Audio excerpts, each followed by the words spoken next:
Kakinada parliament నియోజకవర్గ వైకాపా అభ్యర్థి చలమశెట్టి సునీల్ గెలుపు ఖాయమంటూ పలు సర్వేలలో వెల్లడైంది. చివరి రోజు వరకు సునీల్ ప్రచారంలో దూకుడు కనబర్చారు. ప్రచారంలో చివరి రోజు అయిన శనివారం చలమశెట్టి సునీల్ గెలుపు కోసం సీఎం జగన్మోహన్ రెడ్డి ప్రచారంలో పాల్గొన్నారు. కాకినాడ పార్లమెంట్ నియోజకవర్గ పరిధిలోని పిఠాపురం అసెంబ్లీ సెగ్మెంట్లలో సీఎం జగన్ ప్రచారంలో పాల్గొన్నారు. వైకాపా అభ్యర్థులను గెలిపిస్తేనే రాష్ట్రం సంక్షేమ పథకాలు కొనసాగుతాయంటూ పిలుపునిచ్చారు.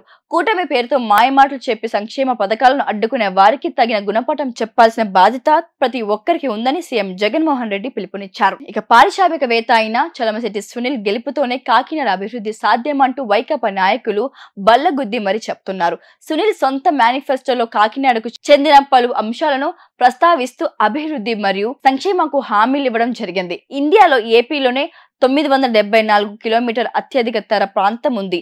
దీని సింగపూర్ మరియు జపాన్ల మాదిరిగా డెవలప్ చేయడం పెద్ద కష్టమేమి కాదు. తీర ప్రాంతంను అభివృద్ధి చేయడం ద్వారా రాష్ట్ర అభివృద్ధిలో దూసుకుపోతుందని, అందుకే తాను కేంద్రంలో కొట్లాడి అయినా తీర ప్రాంత అభివృద్ధికి నిధులు తీసుకుని వస్తానని పేర్కొన్నారు. తద్వారా యావత్తు పెద్ద ఎత్తున ఉపాధి అవకాశాలు పెరుగుతాయని కాకినాడ సేజ్ లో అప్పటి ప్రభుత్వం 10,000 ఎకరాలను సేకరించింది. 15 ఏళ్ల దాటుతున్నా కూడా ఇప్పటి వరకు అక్కడి ఒక్క పారిశ్రమ కూడా ఏర్పాటు చేసిందే లేదు.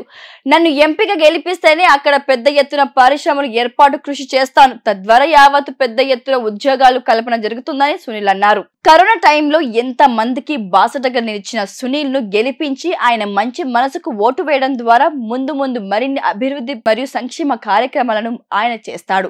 కనుక కాకినాడ సిటీని స్మార్ట్ సిటీగా చేసేందుకు కేంద్రం వద్ద కొట్లాడేందుకు తాము సిద్ధంగా ఉన్నట్లుగా సునీల్ పేర్కొన్నారు.